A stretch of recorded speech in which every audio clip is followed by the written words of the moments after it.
Pues, creo que es momento de comenzar este análisis a fondo sobre esa arquitectura invisible que impulsa absolutamente todo en nuestro entorno tecnológico moderno, o sea, la electricidad. Y es un tema apasionante. Hola, yo estoy muy listo para arrancar. Perfecto. Fíjate que la misión de hoy es sumamente peculiar porque vamos a examinar cómo el comportamiento de un sistema eléctrico pues no depende únicamente de las piezas físicas que lo componen. Ajá, O de cuánta energía bruta recibe desde una batería. Hay algo más.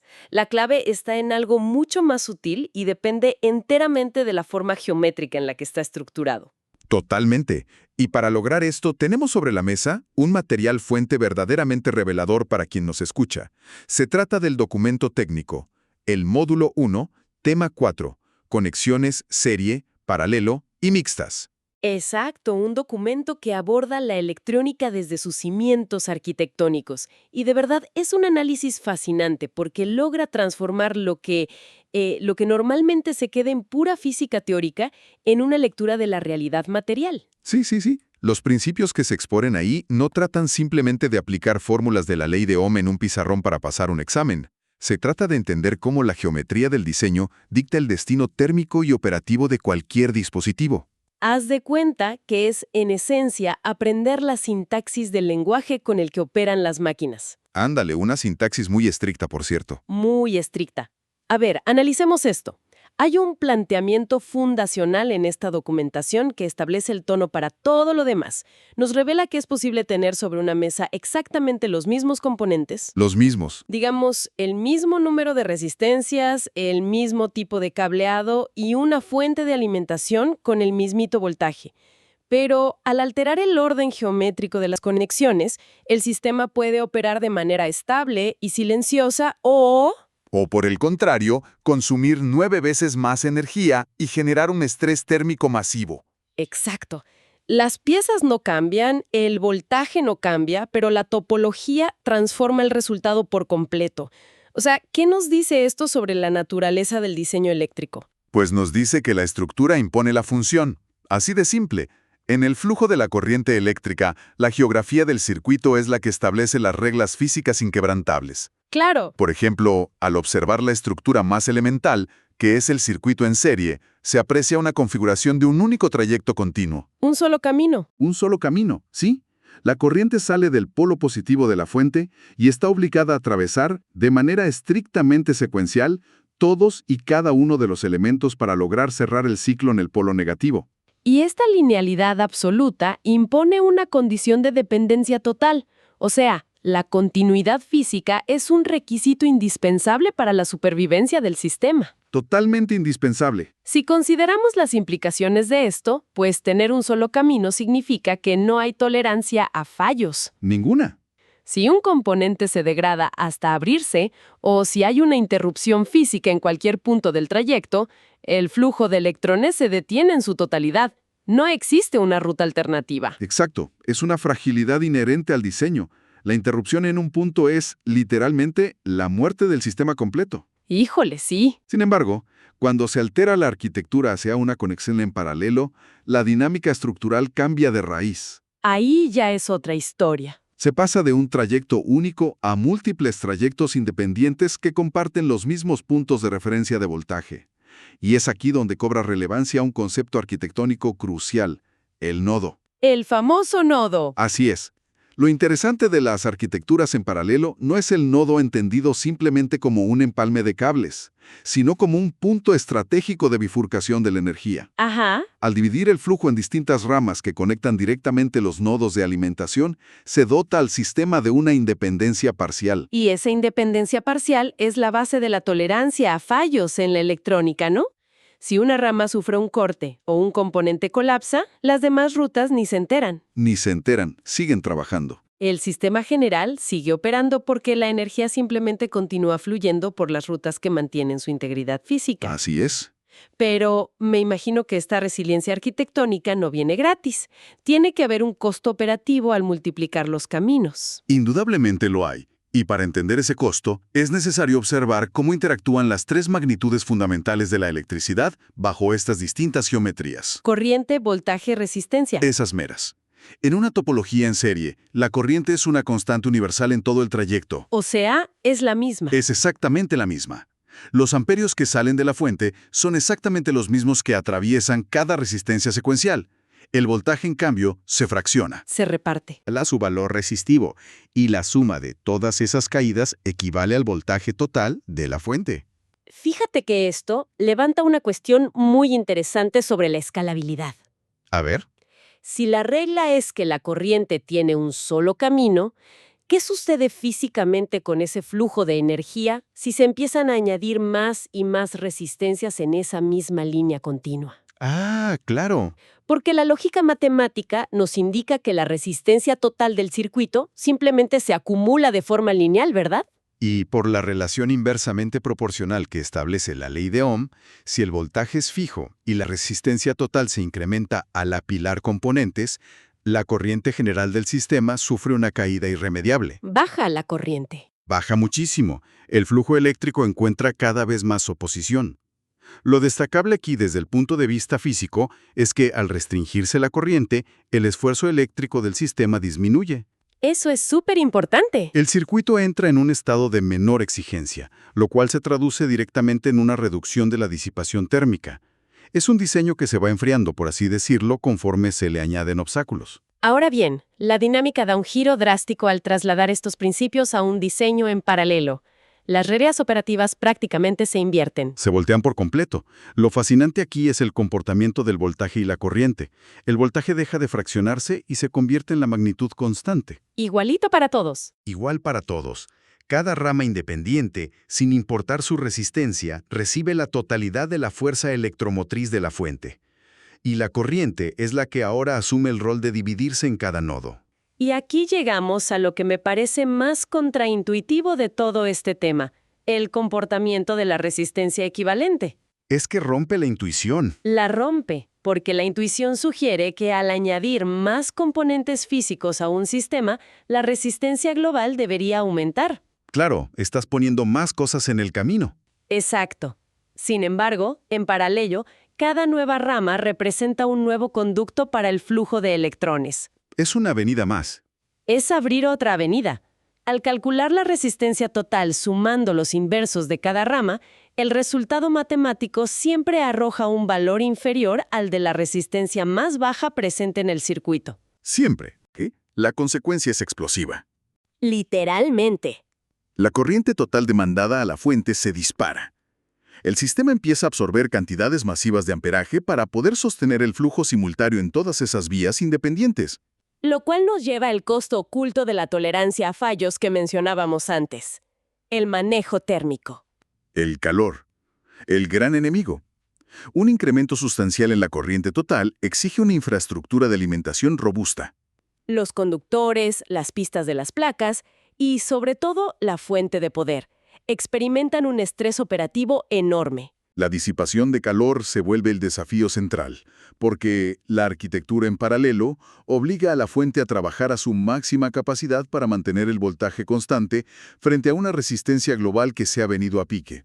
Y para dimensionar el impacto real de este fenómeno, hay un análisis cuantitativo muy revelador en la documentación. Yo creo que vale la pena desmenuzarlo. Sí, el ejemplo de las 3 resistencias. Exacto. Plantea un escenario controlado con variables idénticas, una fuente de 12 voltios y 3 resistencias de 100 ohmios cada una. Vamos a ver los números. Al estructurar primero estos elementos en una configuración estricta en serie, la matemática refleja un sistema sumamente dócil. Sumamente dócil porque la resistencia total escala a 300 ohmios. Se suman directo. 100 más 100 más 100. 300 en total. Al cruzar este dato con los 12 voltios de la fuente, usando la ley de Ohm, el resultado es una corriente total de apenas 40 miliamperios. 0.04 amperios. Es un flujo minúsculo. Minúsculo.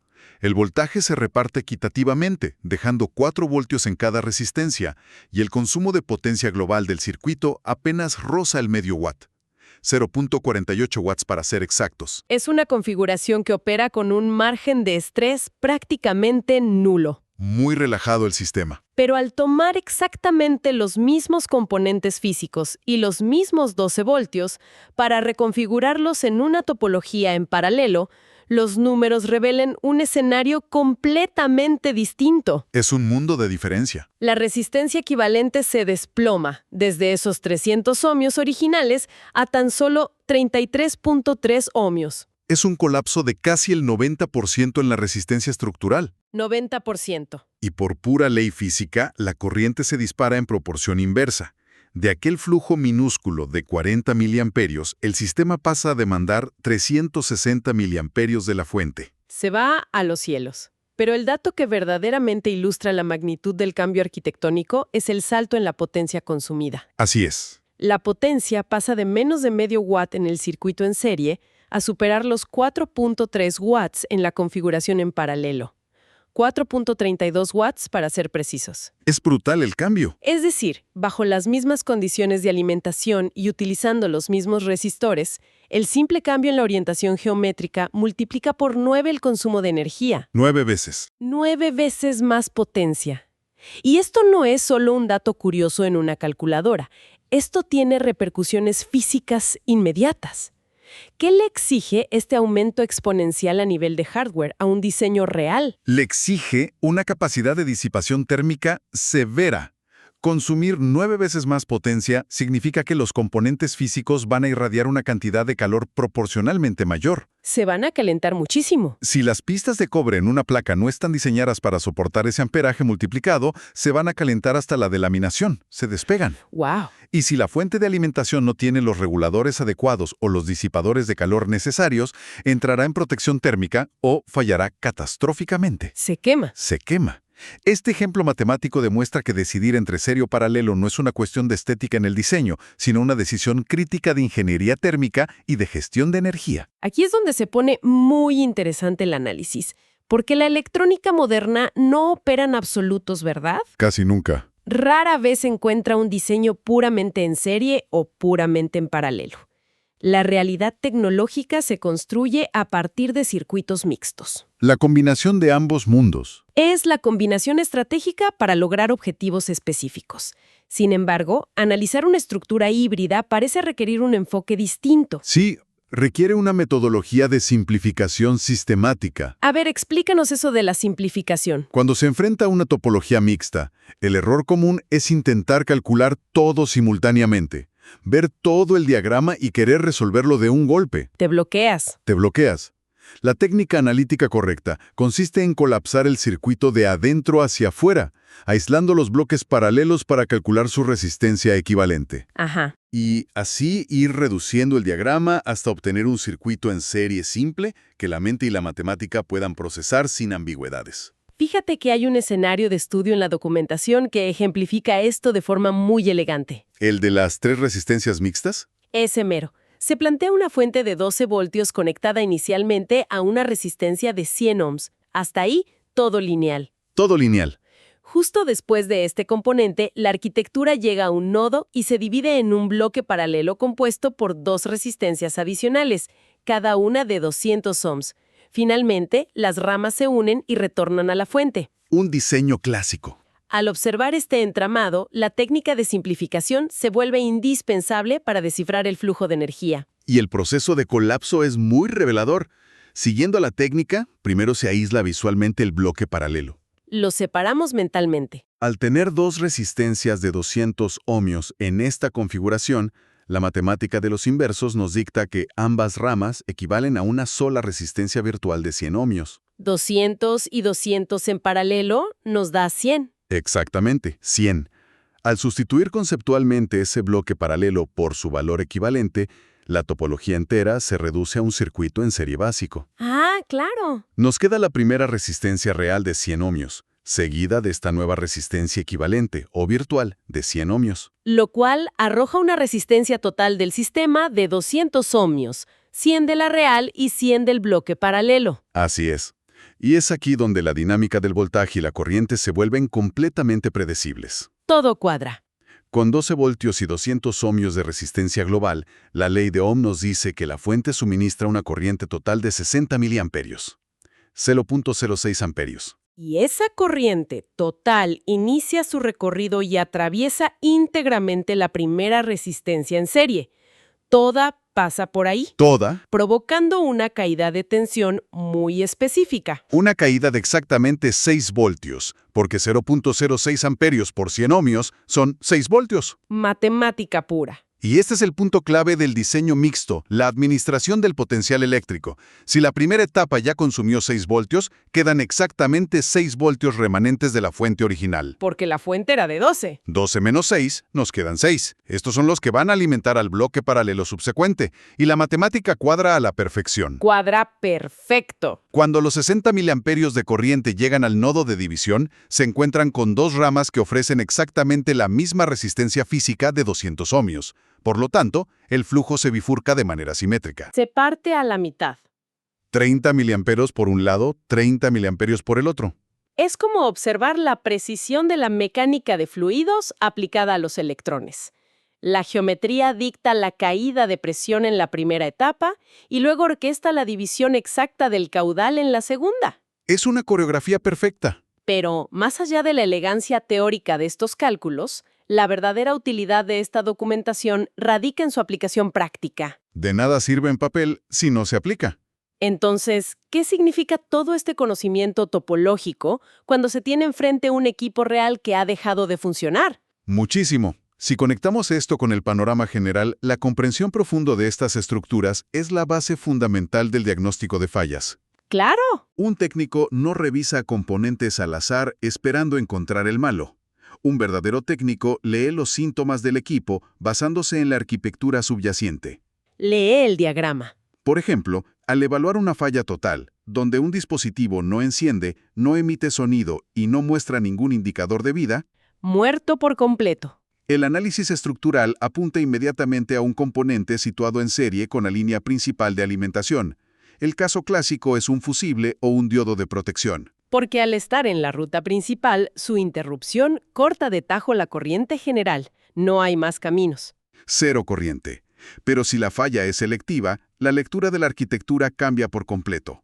Supongamos que en un sistema de instrumentación industrial, los sensores de presión operan con normalidad, mandan datos, pero el panel de visualización, la pantalla, está apagada. Ajá, un caso muy común. La deducción lógica respaldada por la teoría de circuitos que acabamos de ver es que la sección inoperante, la pantalla, se encuentra alojada en una rama paralela independiente. Posicionada después de los nodos de distribución comunes. Exacto. El fallo en esa ruta específica de la pantalla no compromete la integridad operativa de las demás ramas, por eso los sensores siguen funcionando. Así es. Y además de identificar componentes abiertos, este conocimiento estructural permite diagnosticar problemas térmicos y de sobrecarga. El exceso de calor. Si al revisar una placa madre se detecta que la etapa de regulación de voltaje se está sobrecalentando más allá de sus límites operativos, o si el voltaje del sistema experimenta caídas abruptas bajo carga, los principios que analizamos indican que el circuito está demandando un exceso de corriente. Pidiendo a gritos energía. Estructuralmente, esto sugiere que la resistencia equivalente general ha caído por debajo de los márgenes de diseño. Muy probablemente porque hay ramas en paralelo en estado de cortocircuito o componentes degradados que están abriendo las compuertas a un flujo de amperaje que la fuente no puede sostener. Y esto resalta una metodología de trabajo que la documentación enfatiza como una regla inquebrantable para cualquiera en el campo. Es vital. Exige que el análisis teórico y el cálculo de la resistencia, la corriente y las caídas de tensión precedan a cualquier manipulación física. La instrumentación, como el uso de un multímetro, no debe emplearse a ciegas. Nunca a ciegas. La medición física solo tiene valor cuando se utiliza para validar o refutar un comportamiento eléctrico previamente anticipado por el análisis de la arquitectura del circuito. Es una filosofía de diseño y reparación sumamente rigurosa. El modelo teórico establece el mapa de lo que debería estar ocurriendo. Las mediciones de voltaje en los nodos o las lecturas de amperaje en las ramas son las coordenadas de la realidad física. Tienen que hacer match. Cuando la medición no coincide con la predicción topológica, es ahí donde el técnico sabe exactamente en qué sector del diagrama estructural reside la anomalía. ¡Qué maravilla!